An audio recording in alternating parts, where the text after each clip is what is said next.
Thank God for this wonderful time God given me in my life.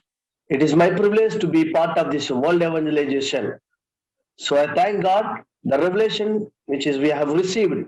Who is Jesus? Jesus is the Messiah who came to his world. So today I am so happy to speak the lecture 13 about true King. Christ is the anointed one. He is having three important offices. It is a true king, is a true priest, is a true prophet. So as we are going to see here, it is a wonderful thing that three important things we are going to see in the lecture 13.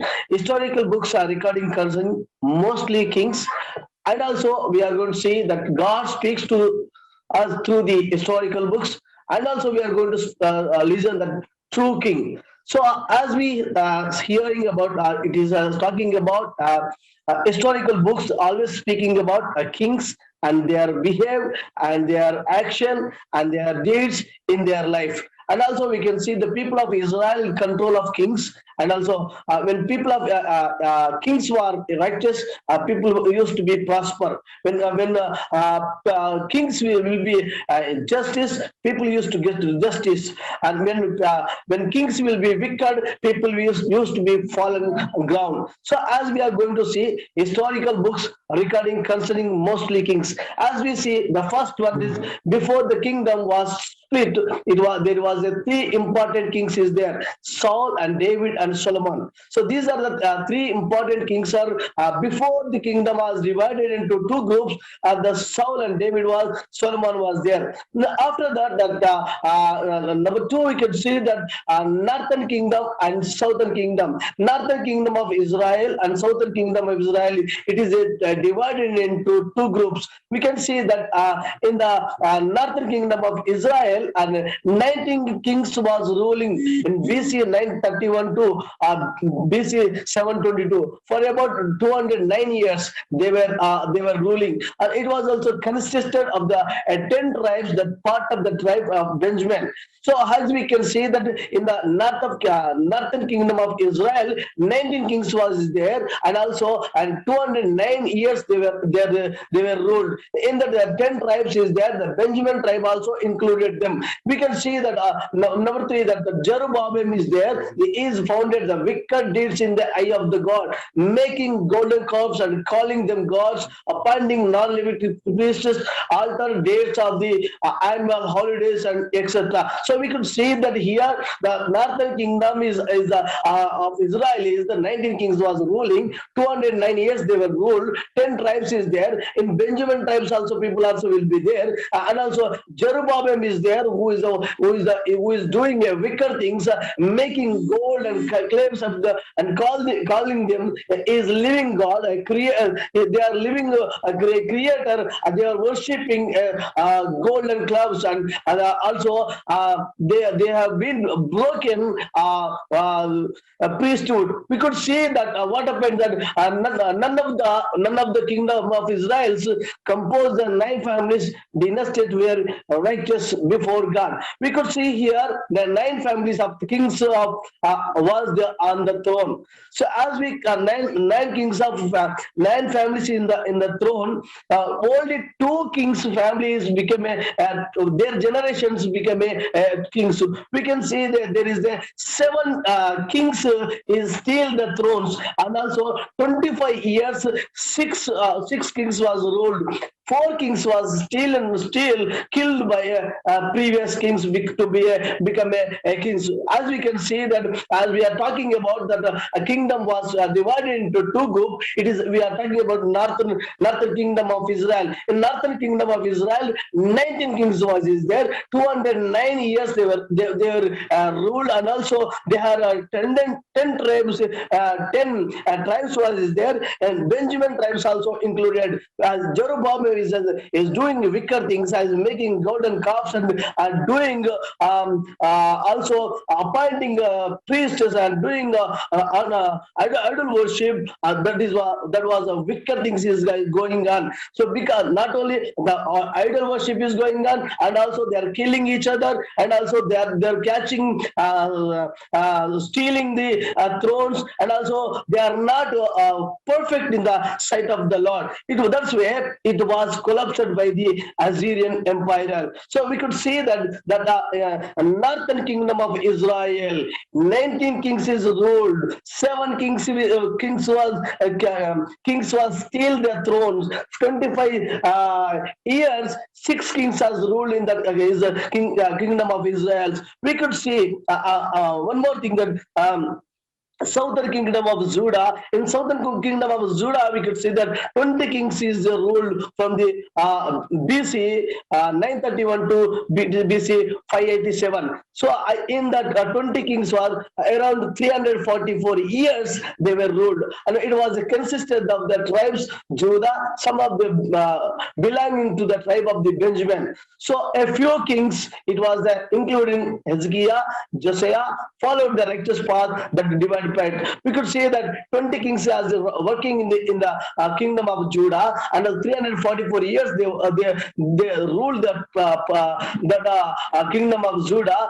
But some of people are Hezekiah, Josiah, and David. They are walking according to righteousness. They are keeping the righteousness. So it also lagged behind Israel regarding to military strength, but it was politically stable, and it was destroyed with Babylon. So we could see that 2 kingdoms is there: northern kingdom of Israel and southern kingdom of Judah. In northern kingdom of Israel, 19 kings is there, 209 years they ruled, and 10 tribes is there. Benjamin tribe also is there, and also there was they were making golden calves and anointing priests also. They are doing such a idol worship, and also because of that reason that kingdom of Israel is collapsed, and also southern kingdom of also in Judah, they are also collapsed by the destroyed by the Babylon. We could see that part 2, we could see that God speaks to us through the historical books. So historical books speaks absolutely. We are in need of a true king who is the Messiah. So we can see that two kingdoms kings was failed because of their wickedness, because of their actions, because of their wrong things, because of their different kind of mind, they were destroyed each other. So we could see that God speaks to us through the historical books. When the righteous king will be there on the throne, people will be prosper. When justice king will be on the throne, people will be get justice. When the peaceful king will be on the throne, people will get the peace in their life. We could see God speaks to us through the historical books. We can say righteous people are there, some are there, and David is there, Asa is there, Josaphat is there, Jeho is there, Hezkel is there, Josiah is there. These are the very good people who are keeping their righteousness in their life. And also they destroy the Gentiles' altars. They broken down. They are against the idolatry. So we could see they are, of course, in the Judah time, southern kingdom of Judah. These are David, Asa, Josaphat, Josiah, Ezekiel, Josiah. These are the kings. They are having righteousness in their life. What they did, they destroyed the Gentiles' altars. They broken down the idols also, Asher's poles, and also they restored the God's broken altar. So God has listened to the God's word. So we could see here the God speaking us through the historical book. How could we say that David? We could say that David. We could say about Asa. We could say about Josaphat. We could say about Josiah. Isaiah, we could say about Zedekiah. They were keeping righteous people, righteous life, and also not only righteous life, they are destroying Gentiles altars. They are down the idols worship, and they are restoring the God's broken altar. So we could see here, as we are seeing that the historical book concerning about the kings. It is the northern kingdom, it is the southern kingdom. It's southern kingdom is failed and northern kingdom is failed. So when of course there is a David also is there, Asa also is there. They are also righteous people. But what happened here? We could see that in section 2 and 2, in spite of this, even the best king David was not perfect. We could see here, and 2 Samuel chapter 11 verse 4, it says, speaks about, then David sent the messenger to her, and she came to him, and he slept with her. Now she was purifying herself from the monthly uncleanness. Then she was back home. So I want to tell you that of course David was a righteous. Of course David was a heart near to God's heart, and David was a very good king.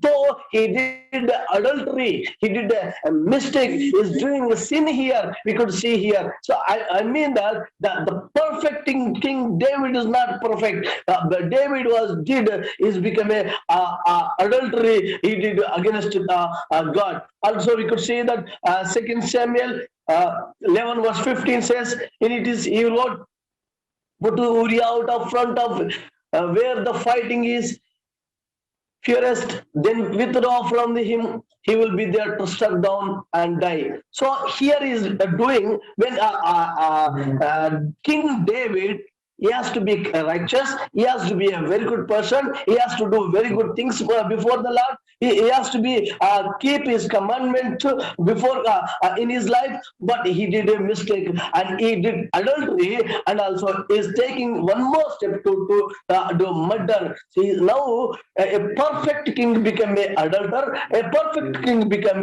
a murderer. Now one more thing we could say, that 2 Samuel 24 verse 1, we could say that again anger of the Lord born against Israel, he incited David against them, saying, go and take census of Israel and Judah. So we could see here what is going on. That King David was perfect, but when he did a mistake, he became an adulterer. Now, when he not only is adulterer, he is also a murderer. Not only is a murderer, he is becoming or is not listening God's word. So what happened? We could see that historical books is speaking about the kings. The kings was failed. 19 kings of the Israelites is failed. 20 kings of the Judah is failed. Again, the perfect kings, David also failed in his life. He's become a murderer. He's become a adulterer. Is not listening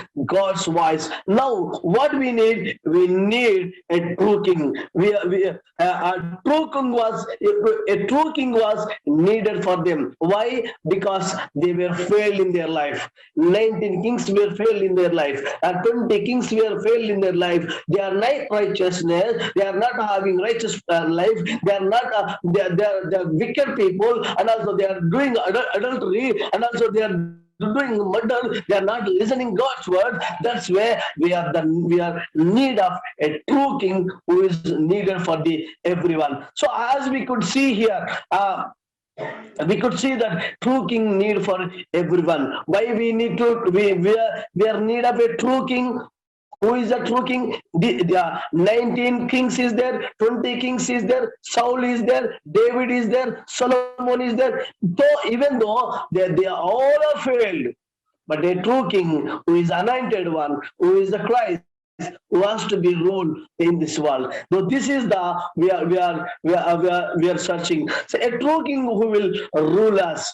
As we see that section 3, a true king who will rule us, Number one, Psalms 2, verse 6, it says, I have installed my king on Zion, my holy mountain. So we could see here, and also Psalms 18:50 says, He give us his king great victory. He shows unfailing love to his anointed, to David and his descendants. So I want to tell you, a true king will be, a true king will lead us, a true king will be give us victory, a true king will give us unfailing love, a true king give us a happiness in our life. So we can see that that's where the very good, wonderful prophecy about Isaiah 9 chapter 6 and 7 says, for to us a child is born, to us a son is given, and the government will be on his shoulders, and he will be called Wonderful Counselor, Mighty God, Everlasting Father, Prince of Peace. So I want to tell you that true King who will rule us, the true King will give us victory, the true King will give us unfailing love, the true King will give us, he is a wonderful counselor, the true King who is the mighty God, he is the everlasting Father, he is the Prince of Peace. So one more thing that we could say, that of the greatness of this government of peace, and there will be there no end. He will reign on David's throne over his kingdom, and establishing, uploading it with the justice and righteousness from the time of the forever. The zeal of the Lord and Almighty will be accomplished. So I want to tell you here that the true King who will rule us, he is establishing the Zion, my holy mountain, and he is giving his victory, is loving his people with unfailing love, and not only that, that is uploading justice, is making righteousness, and also forever is going to reign all over the world. So I want to tell you here, so it is very important who a true king will rule us. A true king will give us peace. A true king will give us victory. A true king will give us unfailing love. A true king will give us become a wonderful counsel. He is everlasting Father. He is the Prince of Peace. So we could say that a true king who will defeat Satan. So this world is control of Satan. This world is control of Satan. So that's where, so a true king who will defeat Satan. So we could say that Genesis chapter 3 verse 15, and I will put my enmity between you and woman, and between your offspring and her. She will crush your head, and you will be strike his head. So as we see here, the promise of God in the Genesis chapter 3 and 15. So in between your offspring and hers, and you will be crush your head, and you will strike his head. So here we are going to see the true king who defeats Satan. So the Satan is controlling the people. Satan is controlling the all over the world. So that's way, in order to defeat, a person has to come. He has to die on the cross. He has to rise up from the dead. He has to defeat the Satan heads. So that is the one more thing we could say, that Hebrews chapter 2 verse 14 says, since the children of have flesh and blood, he took share in their humanity, so that may his death he might be break power of him who holds the power of death, that is the devil.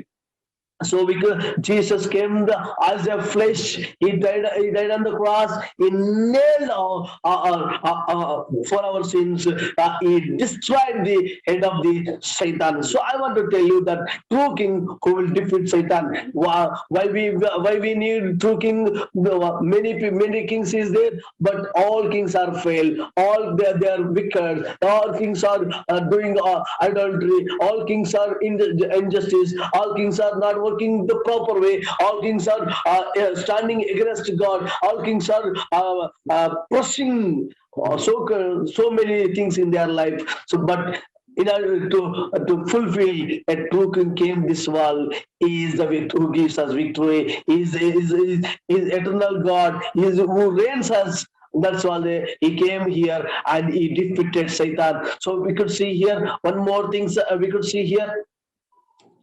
Talking First John chapter 3 verse 8 says, the one who does the what is sinful of this devil, because the devil has been sinning from the beginning. The reason of the Son of God appear was to destroy the devil's work. So from the beginning, Satan was sinning. Not only Satan is sinning, and is deceived the Adam and Eve. Not only he deceived the Adam and it has become sin become to the all over the world. They are, all are become sinners because of one person disobedience. All are become sinners because of the obedience of one person. All are become a righteous person. We could see that Son of God is appeared to be destroy the devil's work.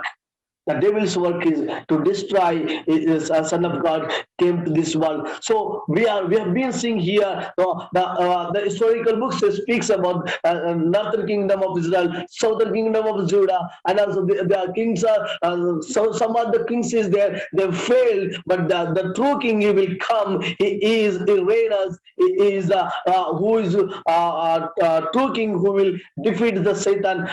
Also we could see here 3. Jesus is the true king.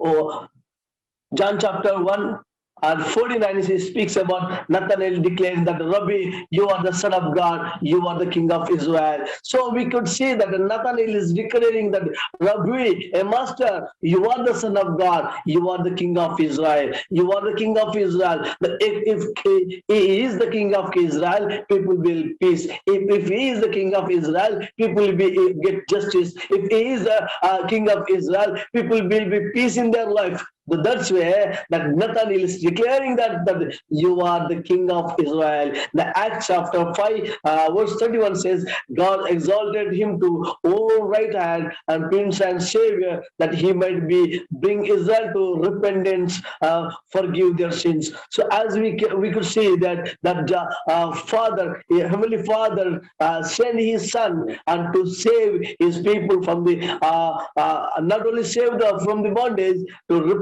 to forgive them, to give them a repentance, to have a in his kingdom, to be a children of God. So we could see that Revelation chapter 1 verse 5 says, and from Jesus Christ, who is a faithful witness, firstborn from the dead, and rule of the kingdom of the earth, to him who loves us as free as from our sins by his blood. So because he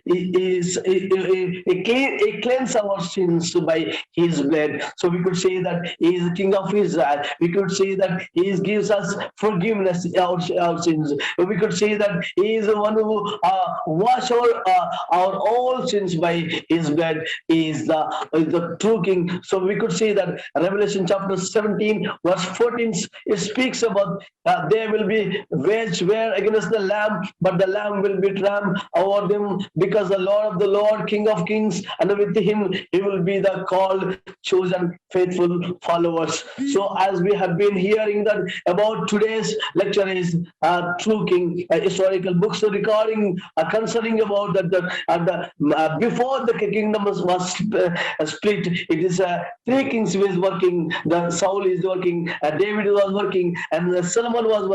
After that, the kingdom was divided into 2 groups. That is the northern kingdom of Israel and southern kingdom of Israel. In northern kingdom of Israel, 19 kings is there. 209 years they were ruled. 10 tribes is there. In Benjamin tribes also, some of the people is there. But Jeroboam is there, who did wicked things. He made golden cows and started calling them God, and also starting making the priests are doing dates and many things he is doing. And not only that, in 9 families of the kings only they have ruled, and 2 kings of the 2 kings who their generator second generation become kings.